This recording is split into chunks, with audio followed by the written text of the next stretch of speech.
ಫಲಾನುಭವಿಗಳಿಗೆ ಈಗಾಗಲೇ ಹಕ್ಕುಪತ್ರಗಳನ್ನು ವಿತರಣೆ ಮಾಡುತ್ತಿದ್ದೇವೆ. ನಿವೇಶನ ಕಟ್ಟಡ ಕಾಮಗಾರಿ ಬೇಗನೆ ಮಾಡಿ ಫಲಾನುಭವಿಗಳಿಗೆ ನೀಡಲು ಶಾಸಕ NH ಕೋನರೆಡ್ಡಿ ಆದೇಶ ನೀಡಿದರು. ಡಬಲ್ಗುಂದ್ ಪಟ್ಟಣದ ಪುರಸಭೆ ಸಭಾಭವನದಲ್ಲಿ ನಡೆದ ಆಶ್ರಯ ಸಮಿತಿ ಸಭೆಯಲ್ಲಿ ಪಾಲ್ಗೊಂಡು ಅಧಿಕಾರಿಗಳೊಂದಿಗೆ ಸಮಾಲೋಚನೆ ನಡೆಸಿದರು. ಈ ವೇಳೆ ಜಿಲ್ಲಾ ಉಪವಿಭಾಗ ಅಧಿಕಾರಿಗಳಾದ ಶಾಲ್ಮಲಾ ಹುಸೇನ್, ಪುರಸಭೆ ಮುಖ್ಯಾಧಿಕಾರಿ ವೆಂಕಟೇಶ್ ನಾಗನೂರು ಸೇರಿದಂತೆ ಪುರಸಭೆ ಚುನಾಯಿತ ಪ್ರತಿನಿಧಿಗಳು ಹಾಜರಿದ್ದರು. JSK Kannada news, Navalgund.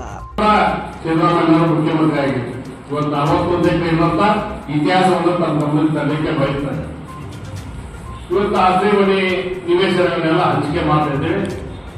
ಎಲ್ಲ ಫಲಾನುಭವಿಗಳಿಗೆ ಇವತ್ತು ಹಕ್ಕುಪತ್ರ ಕೂಡ ಬಂದಿದೆ. ಆ ಹಕ್ಕುಪತ್ರಗಳನ್ನು ವಿತರಣೆ ಮಾಡ್ತಕ್ಕಂಥದ್ದು ಇನ್ನೂ ಕೆಲವು ಕಡೆ ಪೂರ್ವದಲ್ಲಿ ಈ ವಿಷಯಗಳನ್ನ ನಿಮ್ಗೆ ಗಮನಕ್ಕೆ ತಂದೇವೆ.